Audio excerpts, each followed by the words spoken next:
Good morning. Welcome back to Ribbon Candy Hooking. I'm Deanna. It is great to see you this morning. Happy Monday. We are back on track. The show is up. The show has opened. If you are in it, a huge congratulations to you for your amazing work and for helping me get the show up, right? What a relief. It was wonderful. I want to start the week by saying I'm so sorry there was no chance to go live. It was just too much. When I arrived, I still had a couple of pieces to hang, and all of the QR codes. I had a hammer in my purse with nails, so it was that kind of an event because it's also me, right? So it was a lot, and then it was a huge attendance. If you saw the photos, this is the rug show that just opened yesterday afternoon at the Charter Oak Cultural Center in Hartford, Connecticut. It will be running until June, I think it's 6th, although it might be 8th. So it is running for quite a while. And you can absolutely go see it. Regular hours are posted with the event on our Facebook page, which is Rug Cooking and Punch Needle Club. It was super great. It was like a constant carousel of people, of talking about the craft. A lot of people asking technical questions, and I was using my own rugs as examples, flipping them over, taking them off the wall, and it was super, super fun, but it was constant. And there were moments where there was like people waiting to say hello or ask a question, and there was just no way, without being super rude, there was no way of saying, hang on while I talk to the camera for a while. So I'm sorry about that, but I will be live at the Charter Oak Cultural Center on Wednesday for coffee time, and I will walk you through the whole exhibit from beginning to end because it will be closed at that moment. I'll be there before the opening hours when we're here together at noon. So at least for a Wednesday. So I will do that with you then, and I will go through the sheet. And just so you know, on the Ribbon Candy Hooking website, right? So that's my website, not our Facebook group, but the actual website. There is the show. It was where the QR code went when people scanned it at the exhibit, and still can scan it at the exhibit. It went to the page that it showed you number wise the series of the 86 rugs that are up, and who made them, and information that people had sent in. And I just want to say an extra thank you so much to everybody who sent in a piece and both sent me text and also sent Jane text. And a huge thank you to Jane, of course. Huge thank you. Because we put the text on there, and I know we doubled down in a lot of cases because I ended up checking my correspondence that was handwritten, things that were sent with the rugs. I was checking them last minute, like from Friday, Saturday, right before the show opened, against what we had. And in most cases, it was the same info. And when it wasn't, I added the info. So it was a lot of coordination. And if we asked you the same question twice and you provided the same information twice, extra double thank you, because it was just, as you can imagine, it got fast and furious with everything else. Kirsten, good morning in Vermont. Happy Monday. Dark and moody today, and you love it. It sounds atmospheric, doesn't it? Here too, it was pouring rain when I came in Connecticut. I'm just outside New Haven, but it is like more sort of temperate temperatures right now. It's more spring-like. It's not quite so alarmingly summer in April, right? Feels good. It feels good. What a relief in so many ways. Sharon, great to see you in Vancouver. Get ready for some snow. Oh, you have got to be joking at higher elevations. Holy mackerel. Linda Ann, good morning from rainy, cool Edmonton. Linda, I haven't read your last message. I will as soon as we're done.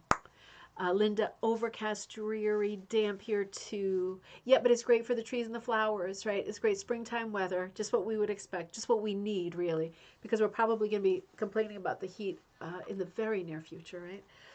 Oh, dear. Sharon, great to see you. Linda and Sharon. Bonnie in Palm Coast, Florida, where it's 67 degrees. That sounds pretty perfect, but cloudy.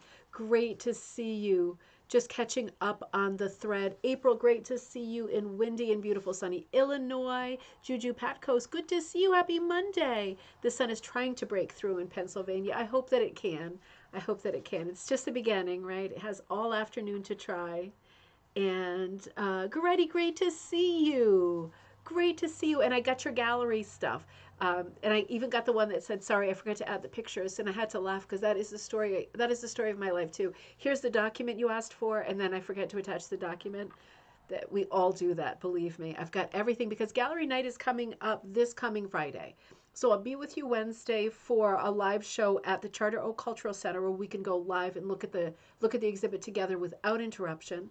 And then on Friday, I will come to you in the evening at our usual time, 7 p.m. Eastern Standard Time, for our gallery night. So if you've got some pieces to send in, please send them now to ribboncandyhooking@gmail.com so I can get those into the slideshow before it's panic crunch time, right, on Thursday night or Friday morning. Um, Linda H. in Massachusetts, great to see you. Karen, great to see you from Florida. Rainy day, but need the rain. Absolutely. Candace, good morning. Great to see you. Jane, my love, good morning. Cold and overcast in Wales. Judy, fun earrings. Thank you for noticing. I figured why not? I forgot to wear them for Valentine's Day, so thank you so much for noticing. Crystal in Halifax, great to see you. Just turn the coffee maker on. Girl Guide cookies are ready to go. Oh, that is fun. Are they the boxed ones? Is it like Girl Scout type cookies that you resell, or are they cookies that you're making? Does Velma have the week off also? We have the week off here. So the kids are on vacation this week, trying to come up with some fun things to do and catch up a little bit with life at the same time. Yeah, and Linda N says, congrats to everybody with a rug in the show. Marilyn, great to see you. Dawn, great to see you. Making memory moments for sure. Joy, great to see you. Good morning. And Ryan, good morning. Great to see you. Oh, so many buddies on today. Ryan, what are you working on now that you finished your punch project? Have you got something new going? New design hatching? Melissa, great to see you. Oh, you are so welcome. You are so welcome. It really was a lot of fun. It was more work than I thought, I have to admit. I probably sound tired because I am a little bit tired. It really, I don't know why I thought it wouldn't be. I just thought, oh, great, we need rugs. I'll put the word out, and it'll be just a question of, adding some information and a few little bits and bobs, and it never is, isn't it? For somebody that went to school for theater, I should know that mounting anything is a really big deal, and the details are just um, jack trippers and confusion and volume, right? The volume was incredible with this show. And people who came to see it, I mean, the response was absolutely amazing. Like people who thought it was raw cooking, right? Like it was that kind of thing. And because there was another event upstairs following the art opening, our rug show, there was a band up there and there was a TV exhibit. And for people who came early, even by accident, they were able to come in to the opening of the rug show. So we had a lot of people coming through who came on purpose. There's about 100 people, I think, at least, who came through. And some of them came through on purpose because they knew about the rug show and they were interested in textiles and wanted to know more. And a lot of people had a lot of very specific questions. Um, where was I going with that?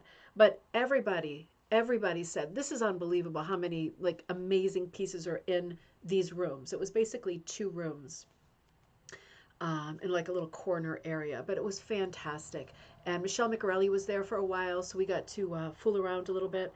And so much fun, so much fun. A lot of friends brought friends, and there was just a lot of questions and a lot of new people seeing this form for a while, and a bunch of people saying, how big is your loom? So I was able to say it's not loomed, right? You don't need to make that kind of space investment, money investment. It's not done that way. And people thought, oh, really? You can make something that looks like a tapestry, but not have that super expensive equipment that's big as a piano. So it was great to be able to say to people, no, you don't need that, right? You do it this way. So it was super fun. It was super fun. I think it was great for the craft, and I'm really hoping that a lot of people get in there over the next couple of months to see the pieces, to soak it in. Some people said they're going to come back. Some people just came through because they work in that part of Hartford and said it was a Sunday, but I'm going to come back with my colleagues. As long as the show's opening, I'm going to keep bringing people in. So really, really good. And it was sponsored by Michael Peck, who is a great sort of patron of Pierre. And that's what made it possible to have this gallery show where things really weren't for sale. We were really showing our stuff. Um, his, I think, wife asked me about a couple of pieces in the show if I could get in touch with the owners to see if they could be for sale. So I will do that later today too, just in case, because I said it's not really that kind of a show. It's a learning and looking, it's an inspiration show.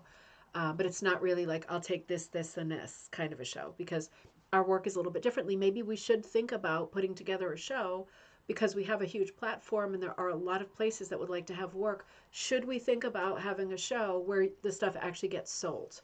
Let me know what you think about that, because that's also something that we could do. So, Judy says, Dave, I'm frantically looking up butter tart recipes. What did I miss? What did I miss? Dave said, hi, everybody, eating butter tarts and tea. Great day in Toronto. Oh, that sounds so good. That sounds so good. And it's funny that you say that, because in my purse, I just found a small box of butter Chardonnay that my sister must have brought to the event because we were doing a little bit of tippling. And I still had it in my purse. And I thought, butter Chardonnay, what is that? I hope that it keeps, because I plan to drink the rest of it a little bit later in the day, and I didn't have it in the refrigerator. So hopefully there's no bad repercussions from that. I'd be interested in having my butter Chardonnay with butter tarts, that's for sure. Carrie, good afternoon. Great to see you. Cats Gallery, great to see you. And Crystal says Girl Guides are Canadian Girl Scouts. So, yep, boxed up cookies. I wonder if they're the same flavors like the Samoas and the Thin Mints and all those. How fun. Ryan says, thinking up new designs. I finished 3 punch pieces in the last month. Back to the drawing board, aka Sharpie and backing fabric. That's your drawing board. I love how you work. Gayla, good morning. Great to see you. You know, I think I'm gonna sketch out a small beginner piece this afternoon. I feel like I have to do something creative, because it's been a lot of admin stuff for me lately, and I know I have a lot to do. I'm pumping out some orders. I've got a lot in my head. I'm working on the book, but I feel like there's this weird kind of pause after getting the show up, and now that's kind of like one of these.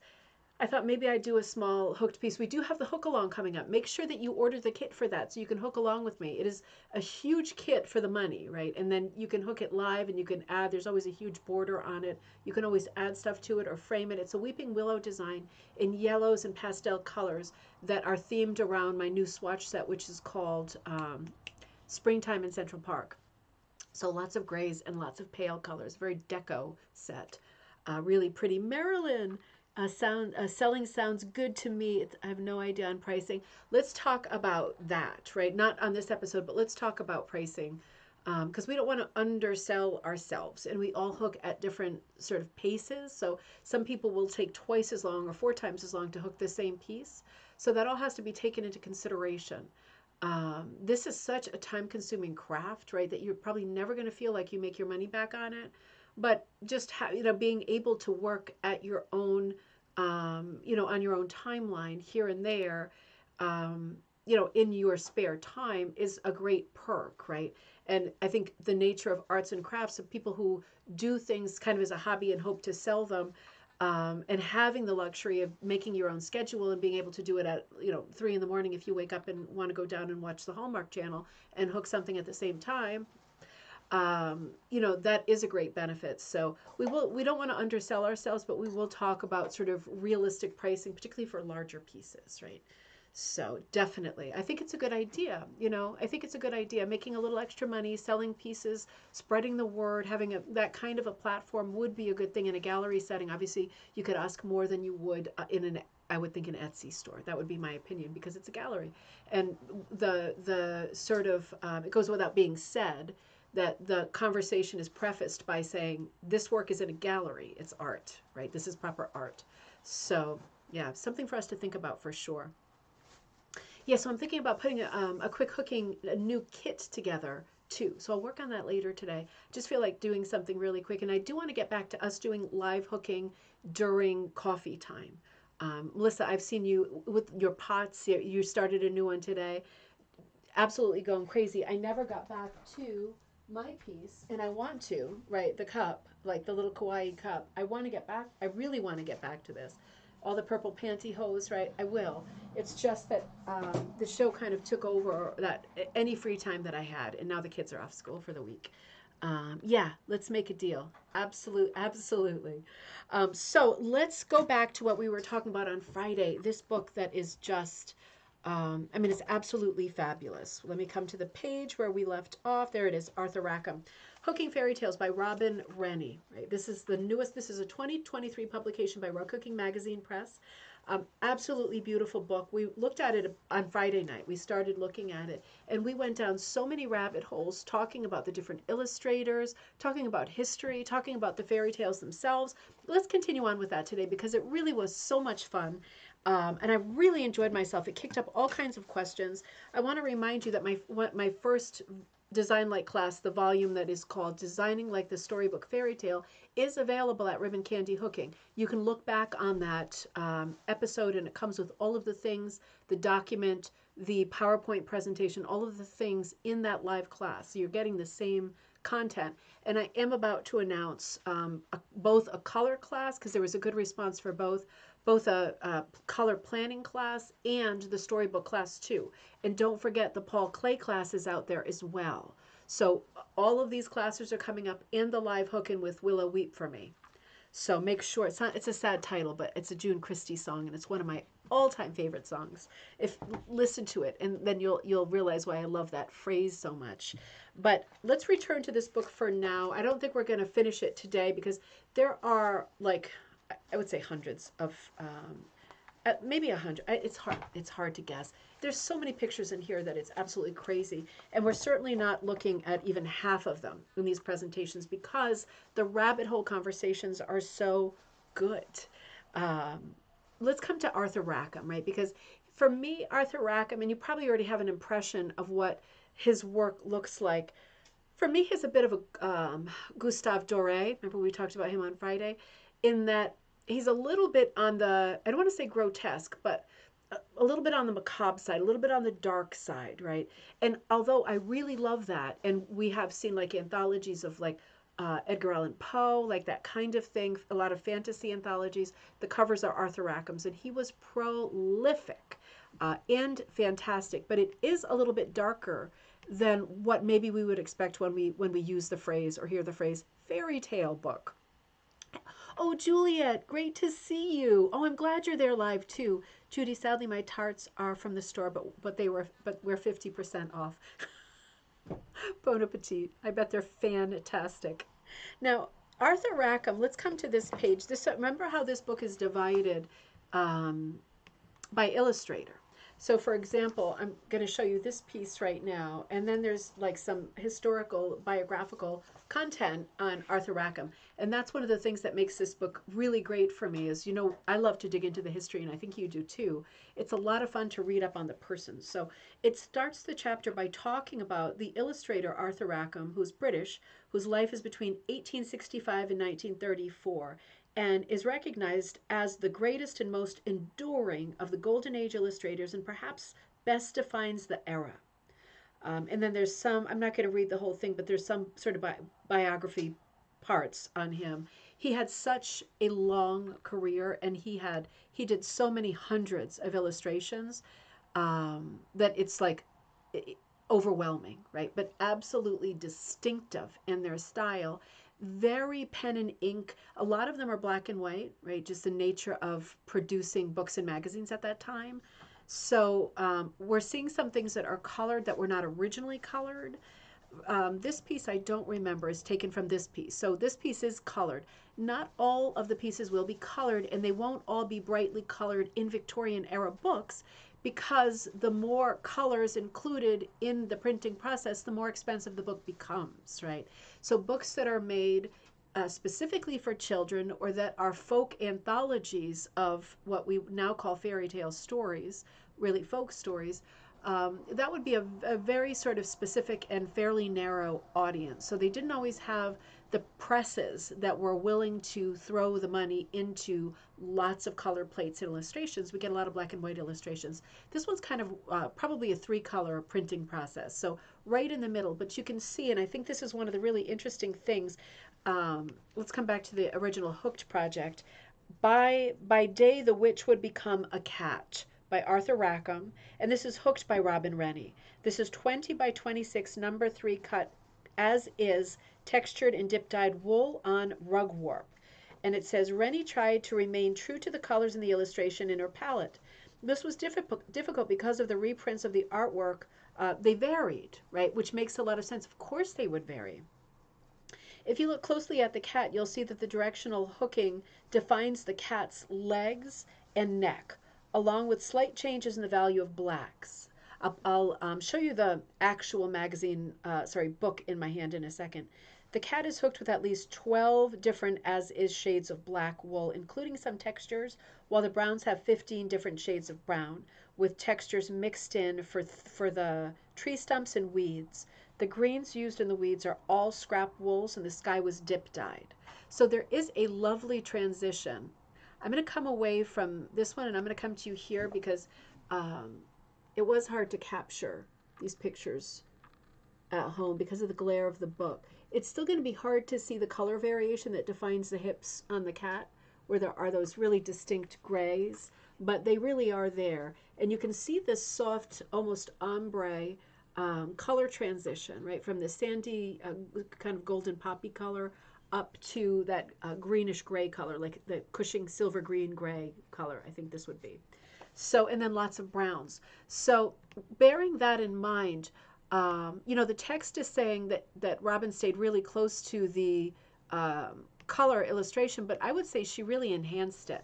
So she's using the base, right? The grays do look very gray, yellow, heading toward green in this, but hers is much more green. I think it's way more alive color-wise than the original. I think she enhanced it in a way that was really, really effective. So while this is a great illustration, I think this is one of the covers of an Edgar Allan Poe anthology. It is a great design. It's a great character. It's a lot of fun. It's beautifully done. And as you can imagine, it is a hard piece to approach because of the silhouette quality of the composition. It's very dark and very light.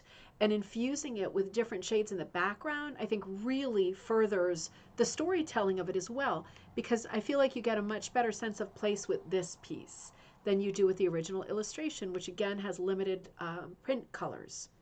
So another beautiful piece, Sharon says, looks like my cat when I fail to include wet food in his bowl. Absolutely. It's like that little snarling smile face. It's not a super happy face, is it? But it's a very recognizable form of a cat. It's very unusual.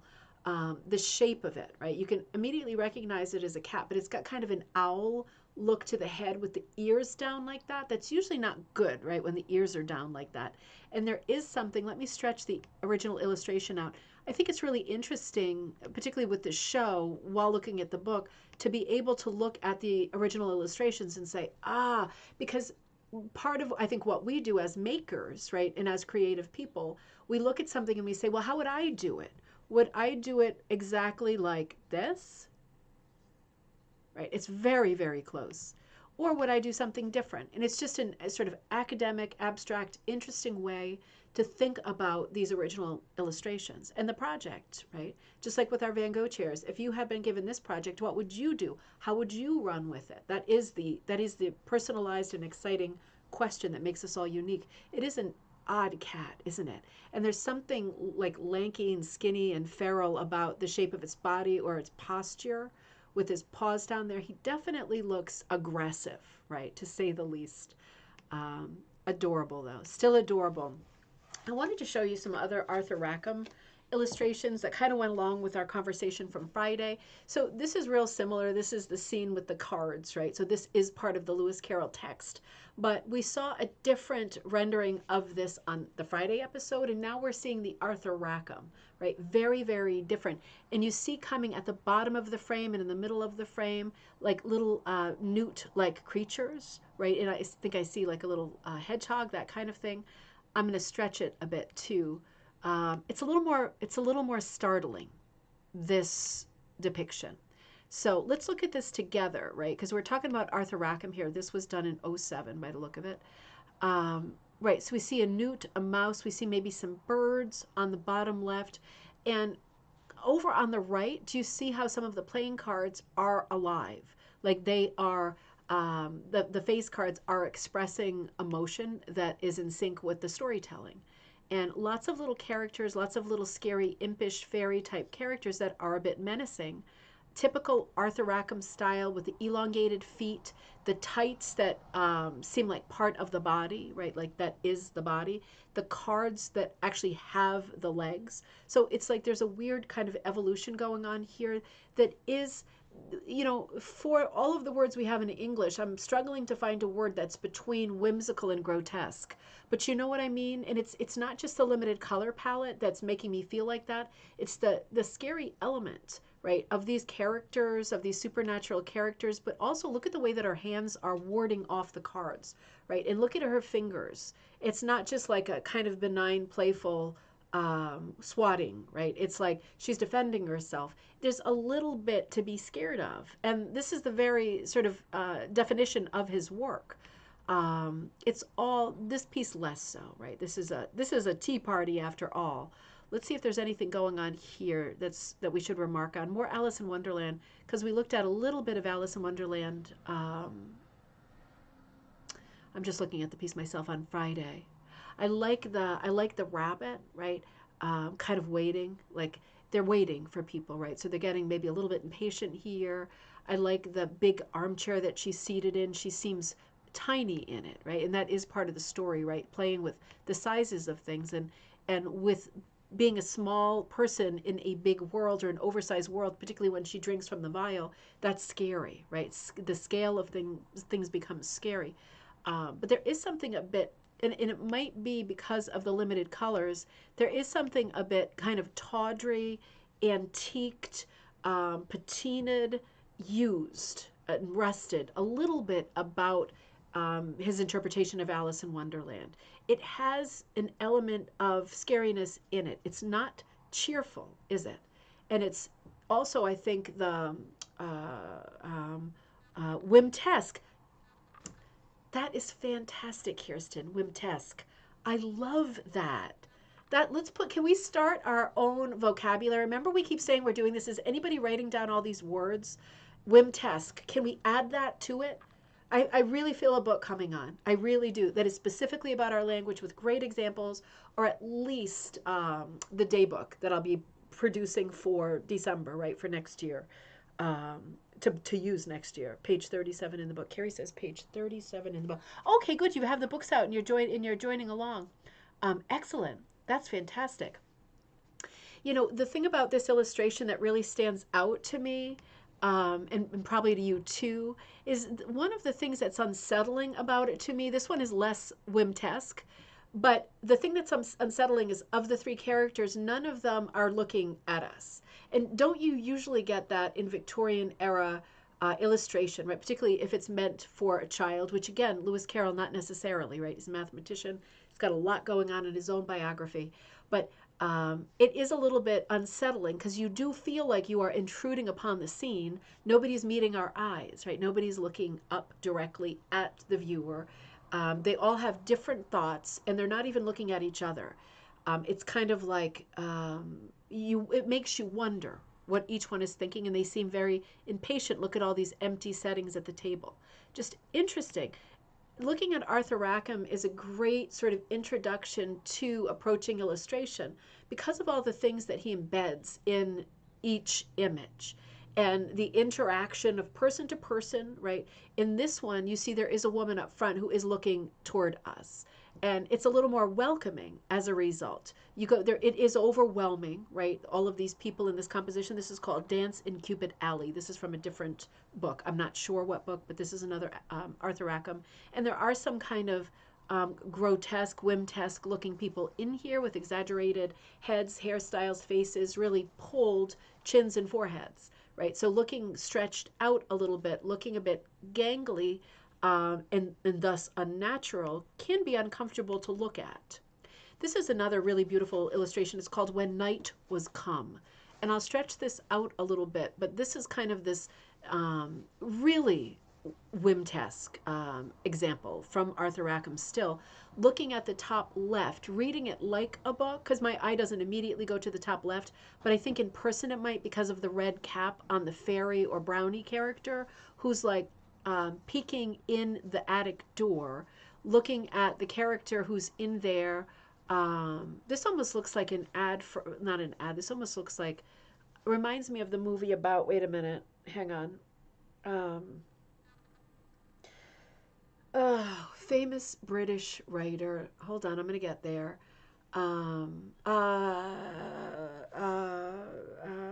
J.M. Barrie, Peter Pan. Right, remember the movie? How, oh God, that was such a good movie. I forget what it was called. I think was it just called Barrie? Barrie? There was a great scene in it where they'd been doing some heavy stuff and heavy biographical stuff, and then there was the moment where he went, it's going to choke me up, he went into his workroom and he shut the door and the whole rest of the house was asleep. And as soon as he shut the door, light came out from under in the sides of the door. Like what was going on in there was just like this, radiant and glowing and exciting. Beautiful, beautiful moment. One of the most beautiful moments I've ever seen in any movie, really. Let's look at this illustration a little bit closer up. If the computer lets me pull it. It's not. I don't know what goes on with this program sometimes. It's so frustrating. Let's look over here. But we've talked about this before, and we talked about this, I think, in our storytelling design like class, where it's a good composition idea to break up a house like a dollhouse, like a cut down, and you look into each room, right? And you get a different story in each room. So I'm not sure what this was a story for originally, but it is absolutely beautiful, and it's a great design device. You see, even the teapot that's inside, that's either some kind of stove or cupboard, some kind of hutch on the left in the middle there, is alive, right? Which makes me think of Beauty and the Beast, but then it doesn't really look like Beauty and the Beast, does it? There are fairies all over the place. Are you seeing them in the bedroom? Like a little bit scary and unsettling, isn't it? They're already under the bed and they're climbing on the furniture before the light is even extinguished, about to steal some shoes, right? There's a feel to this. It looks like the maid is down in the basement. There are some barrels that are alive. Finding Neverland. Thank you, Dave. J.M. Barrie sad, but well done. Super. It is sad. It's just like the Lewis Wayne movie. I mean, it's yeah, but it is super well done, and it's easier. It was easier for me to take anyway than the Lewis Wayne movie. They're both beautiful movies about Victorian illustrators who knew each other too. So this is another Arthur Rackham, believe it or not. This is Cinderella, and this is a rug in the book. It's called Cinderella, and it is hooked by Stacy Van Dyne, Dyne, number 3, cut wool and embellishments on rug warp. And this is 34 by 27. And it says, Rackham's illustrations could be beautiful. Specialty wool in this work makes Cinderella's dress a ball gown that would make any fairy godmother proud.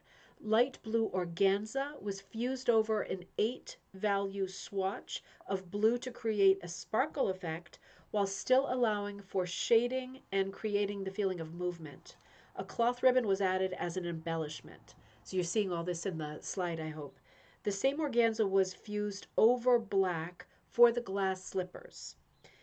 It was cautioned that the material does tend to separate when pulled through backing, making it difficult to work with. Cinderella's hair is a tweed wool.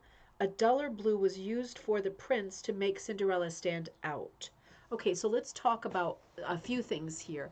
I do love this composition, and I'm going to show you the actual composition in a minute. Yeah, Ryan, Cinderella as a brunette, right, as in the original Italian story. Remember, Cinderella is an Italian story that goes back hundreds and hundreds of years, many centuries, and she was Italian. So thus she had, not that every Italian person has dark hair, but certainly most do. I do like how she is really sparkling. Let's talk about that technique.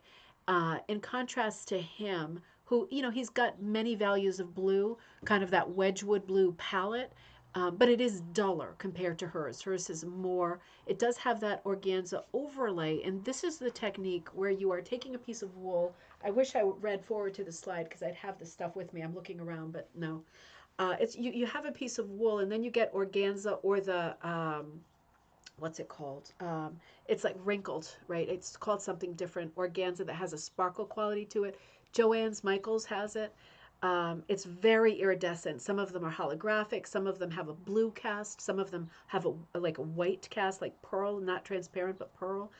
There's a few different kinds of organza. I have a video out on this on the Ribbon Candy Hooking channel, and it's very, very easy to get the thinnest double-sided interfacing fusible, and to use the organza with, this is a love sandwich here, organza, fusible interfacing, and then whatever wool you choose on the bottom. In this case, like these bluish purples, right? Like lots of different values, to fuse them and then turn it over with your iron, right? Because you need the heat to fuse the interfacing in the middle to make the sandwich together. And you want to obviously hit the iron to the wool side because the wool can take it. Obviously, the organza cannot take it. even with some kind of a placeholder in the middle. You do not want to do that. You don't want any kind of drop cloth. Just the wool side will do it, and it will fuse and it will adhere. And I hook with this all the time, and I've never had a problem with it separating.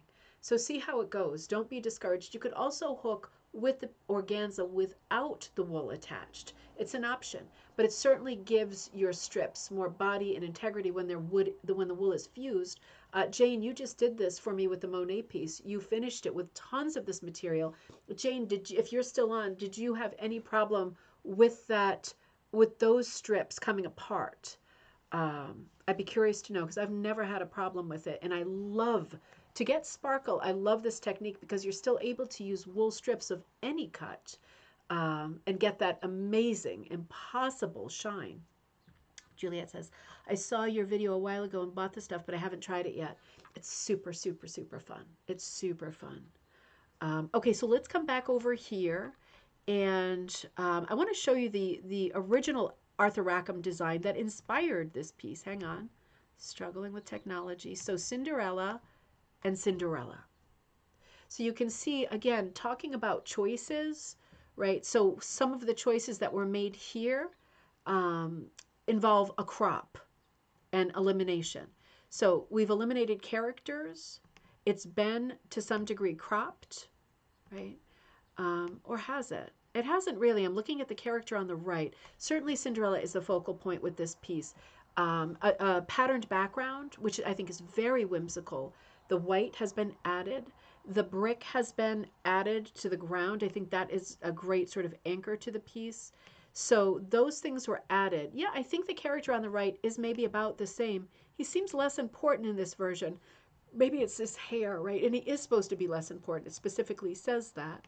But yeah, and then the other characters are eliminated because they really are superfluous. And the main story really is Cinderella and the prince admiring her. So, and you notice in the hooked version by Stacy, at the top we have almost a border design that's very fine in filigree, and it is certainly based on what you're seeing in the original illustration as well. Really smart, beautiful interpretation, beautiful piece. Arthur Rackham did such extraordinary work. Here's another. It really is, so the Cinderella, I think, was the most cheerful of the ones that we've seen. This one is a little bit more, I don't want to say on the dark side, but we're seeing the sort of fairies again. This piece is called the Fairy Forest. And it's not an oversized spider, right? Well, it could be if you look at the owl coming down. But again, a lot with fairies. And of course, and we started this conversation on Friday. I was educated on changelings and a bunch of things that you all knew. It was super fun Friday. I hope you watched that episode, the cocktail night from this past Friday night. Again, it's just a very busy composition. Beautiful piece hooked by Brenda Anderson, 29 by 39.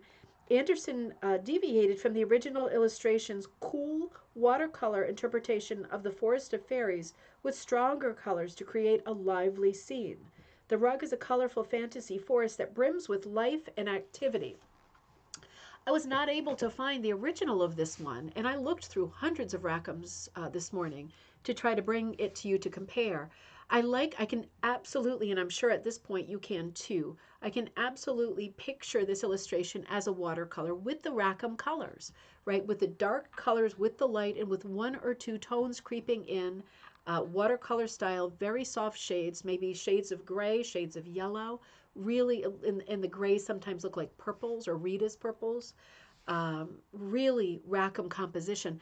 It looks completely different with the warm colors in it because we don't typically associate Rackham's work with a warm color palette. But there is, I think, using so many cools with so many warms creates tension in this case. And it really pops. It's almost like an alternating use of warms and cools, isn't it? It really forces your eye to travel around. And I think the composition is so busy, sort of lends itself to so much speculation and questions about what's happening here. There's a slug, there are some bat wings, there's a frog down at the bottom right, there's several bats, the owl swooping in, the fairies, everybody is moving. The people who are not moving are hiding, right? So everybody has sort of a dramatic, active stance. And it almost looks like one of the characters in the middle is about to do battle with the spider. Judy says, I can't imagine getting that kind of detail in a hooked rug. What are the dimensions? 29 by 39. And it is hooked, doesn't say the cut, but I would guess this would be number 3 because it's not a huge piece, but there is a lot of detail. And it does have a tapestry quality. Doesn't it have like a bit of a medieval tapestry quality? And that is because of the use of the cool and the warm colors. But my point is that I think that the fact that there is such an even balance between warm and cool, it creates, while it complements each other, it creates a kind of tension. And the piece is already quite tense. It's a very active piece. I would argue that one of the most active parts of the piece are the figures in the dark that are hiding, because they're the sort of drama associated with them being scared and needing to hide, one of them creeping out on a limb. That to me is the most tense part of it, right? And they're not as concerned about the spider that's like on top of them as they are the things that are happening on the other side, the left side of the composition. It's a very unusual composition. I wish I could have found the original piece or the reference to which story it was from. That's not included in the text of the book, or I would be sharing that. Interesting, but it's a lot. And I think the reason that it looks also like a tapestry piece is not just the colors, but the amount of stuff that's going on in one piece, right? So that is the definition of a medieval tapestry, isn't it? All of these things happening in one piece. This is even more concentrated with its storytelling in a small space. Really unusual piece. I found some other pieces when I Googled like trees, fairy tale, Rackham, forest, and I didn't get that image, but I got images like these. And I have to say, still very Rackham style. I guess maybe my feeling about Rackham is influenced by me looking at his work as a child and being a little bit scared. Because even though this is not a scary image, it's a lot of imagination, isn't it? And just the long, skinny, sharp-looking fingers on the tree to a child, I think is much scarier than it is to an adult. This is a bit of a chia pet, isn't it? With like the sort of blossoming or moss that coming up around the head. Another beautiful piece and another interesting Rackham piece that is in the fairy tale book. This is called Girl with Witch in Tree. Illustration by Arthur Rackham. 20 by 23, number 3 cut wool on linen and hooked by Sue Barry, Barry. Rackham enjoyed creating frightening witches and scary landscapes such as this, and this rug remains very faithful to the original illustration. Barry created a very long dip dye to achieve the effect in the sky. Let's talk about that in a second. To keep it in order for hooking, she cut only 8 strips at a time. She wanted the bag of gold to stand out and experimented with many different types of wool. Note the cleverly hooked tree, which has its own face and personality. So let's look at this together. So we are looking at overall, right? The witch on the bottom right also looks like other Rackham illustrations, and you'll see what I mean in a little while. It's almost like he recycled the look of the witch, and I think it was because of the costume of the day. He was looking a little bit backward in time at the Puritan costume. Because the Puritan, like the pilgrim costume, the actual pilgrim costume, not the buckle shoes and what we see as the pilgrim costume now, the actual pilgrim / Puritan costume did involve a lot of conical hats and shawls and capes and was a bit of a scary look. And I think it's really natural 1 or 2 generations later to think back on that costume, remembering grandparents and great grandparents maybe that dressed like that and how scary they looked, because it wasn't really sort of back you up kind of a costume at that time.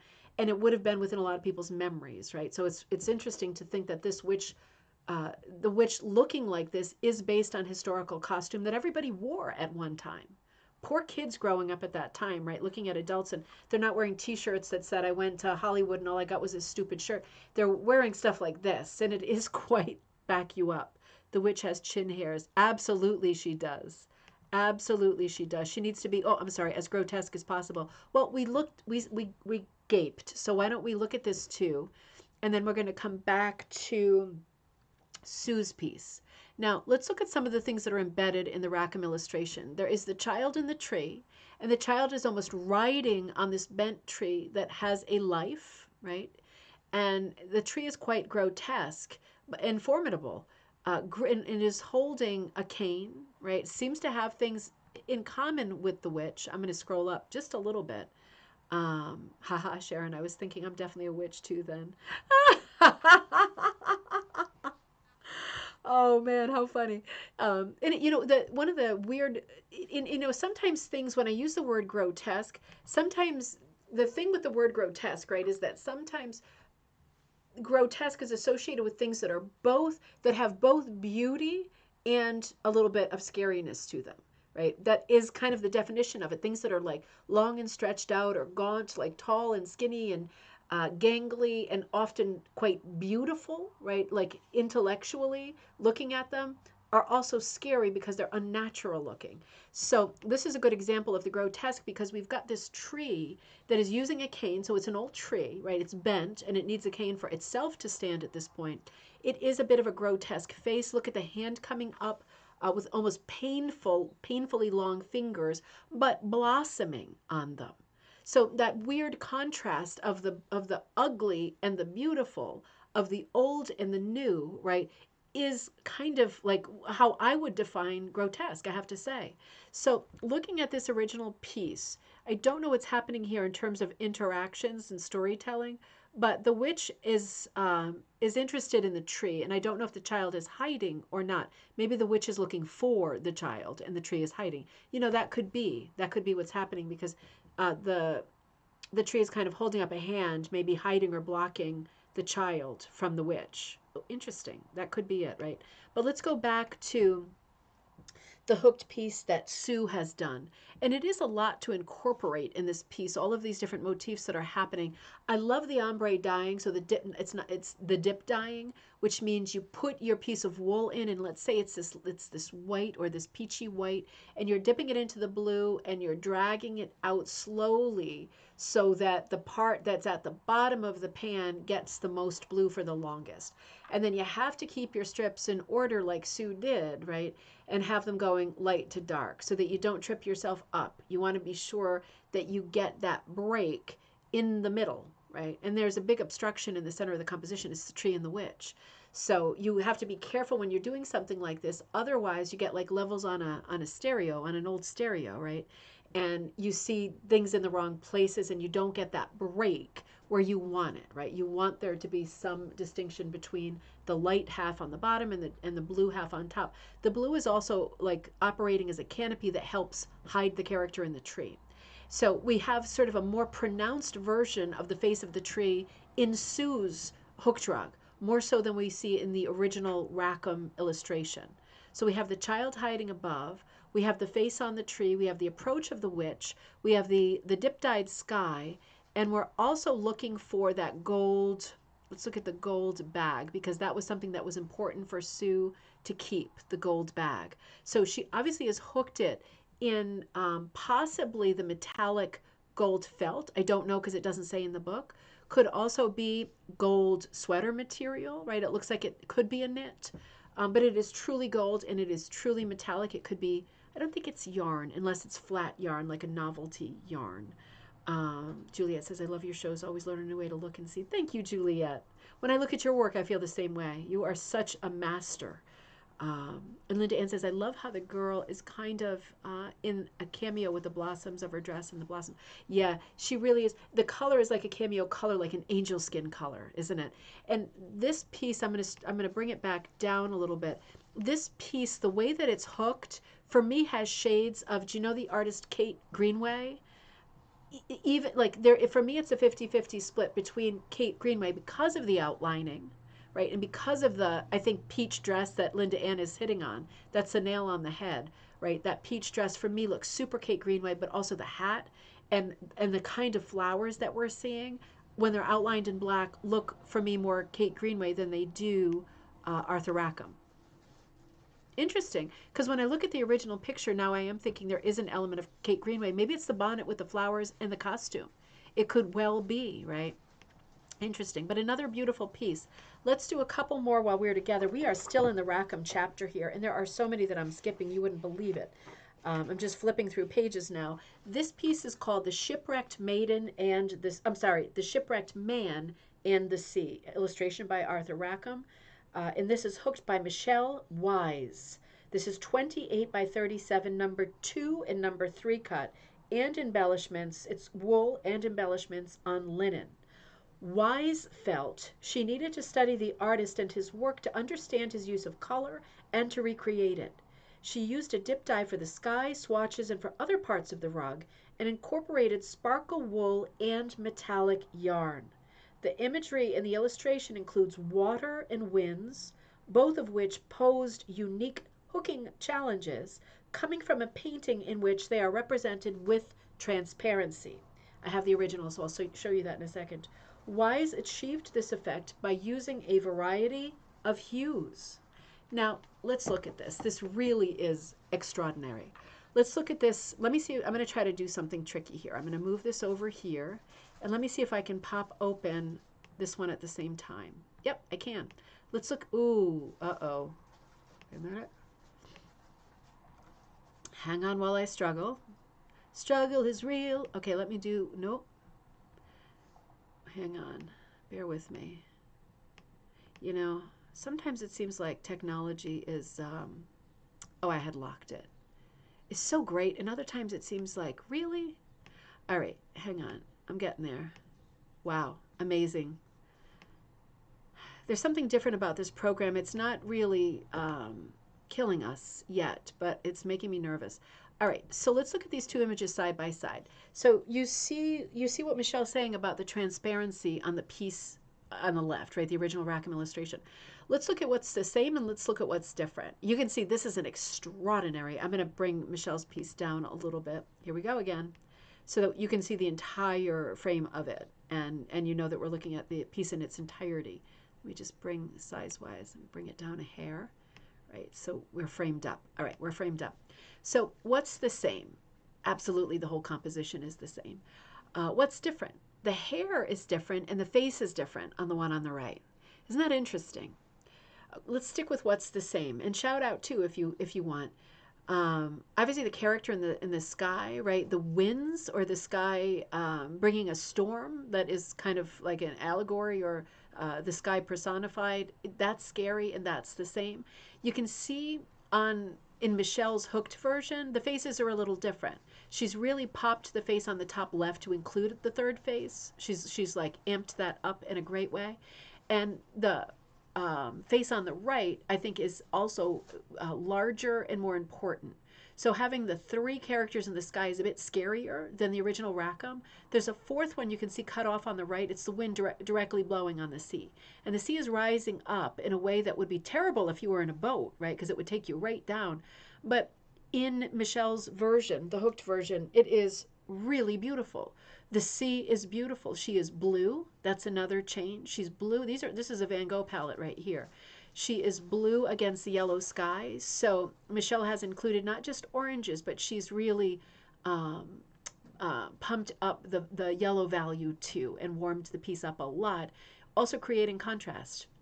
We're getting way more of a contrast between the water that is running off the allegory of water, right? The character of water coming out of the sea. The water running off of her like giant waterfalls is way more easy to read and to see than it is in the original Rackham, because this guy is yellow behind and because of a little bit of outlining that's in place.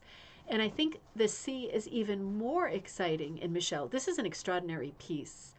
I think this is my favorite. So not that, who cares whose favorite is what, right? But I mean, in terms of the success of moving from the illustration to a hooked piece, I would say the hooked piece for me is better in every way. The changes that were made were thoughtful and actually it furthered the storytelling of this plate for me.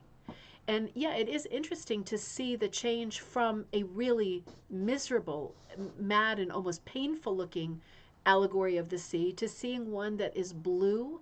And yes, her skin tone is blue. It's a little bit Star Trek, but she is the sea.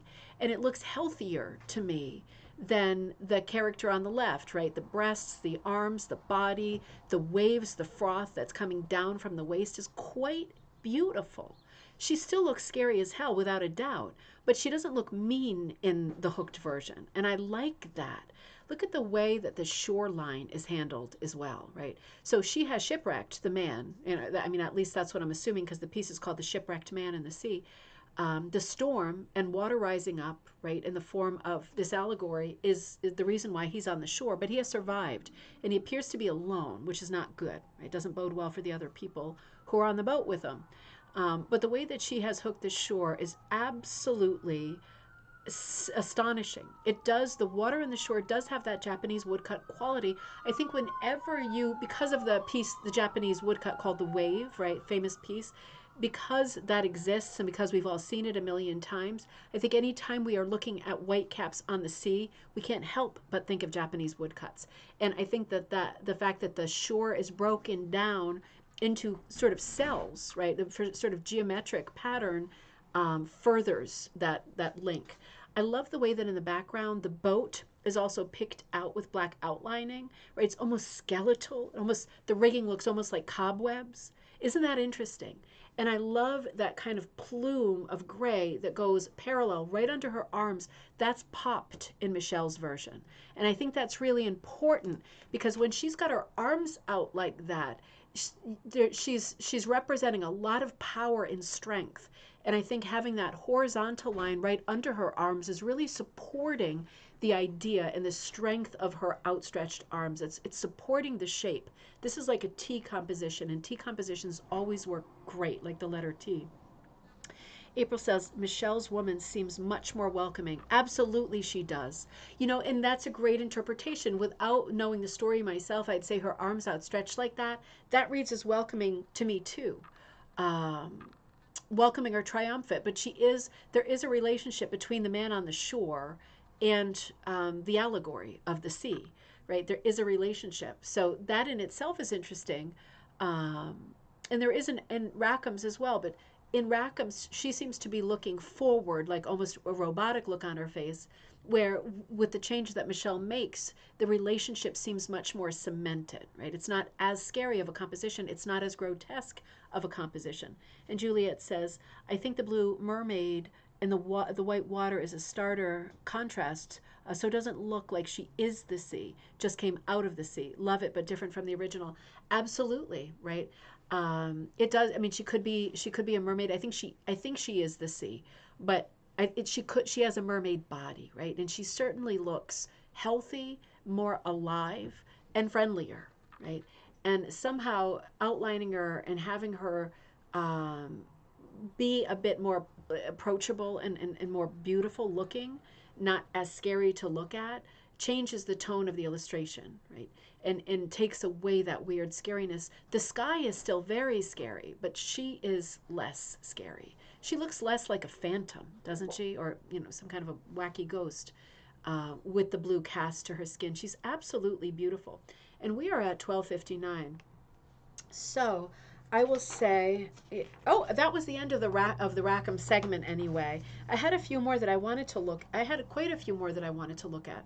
So maybe we'll pick this up again next week and look at the fairy tale book a little bit more. I'm probably showing you a third or a fourth of what's in it.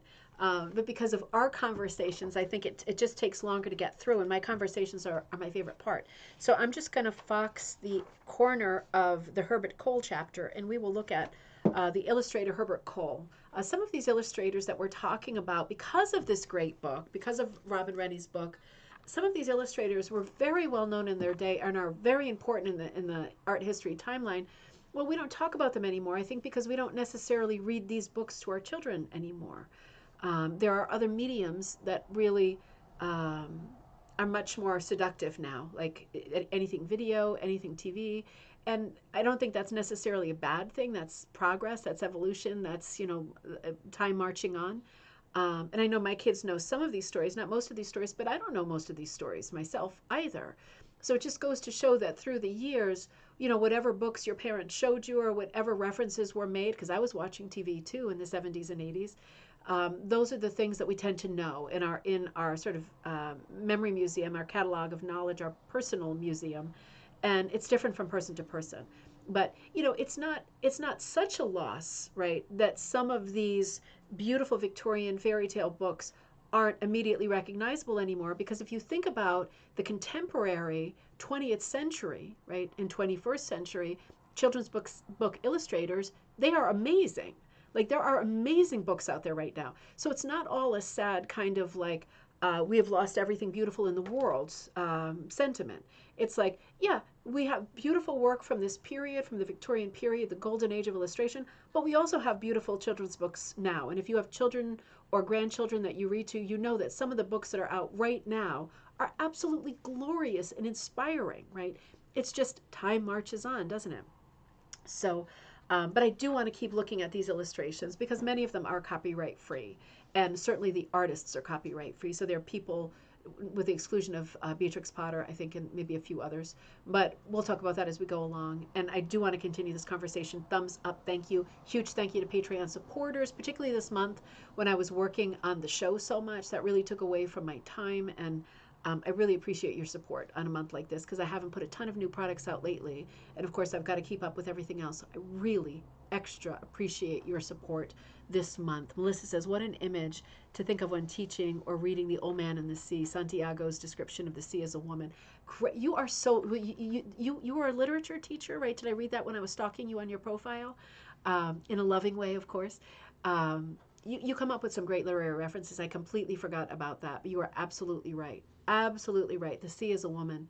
I always thought of the sea as a woman as kind of a sexy woman, and she's more sexy certainly in Michelle's rendering than in Rackham's. But I love that. I love that connection. That is a great connection to make. Juliet, you are welcome. Have a great afternoon. Oh, Juliet, you said the gray color hooking on the water. That is a horizontal cloud. It gives it translucency.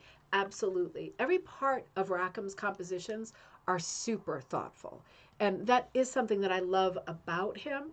Like I say, I think I carry my sort of reluctance to really love Rackham back to childhood when the pictures really scared me. But looking at them now as a grown up and looking at them in this context, I do look at them and I see a lot of really beautiful aspects to them, right? There is the yin and the yang in all of Rackham's pieces, without a doubt. Have a great day, everybody. I will see you live from the Hartford, the Charter Oak Cultural Center in Hartford on Wednesday at noon for our live coffee time. And remember to send me your gallery pieces for gallery night this coming Friday. Have a great day tomorrow, and I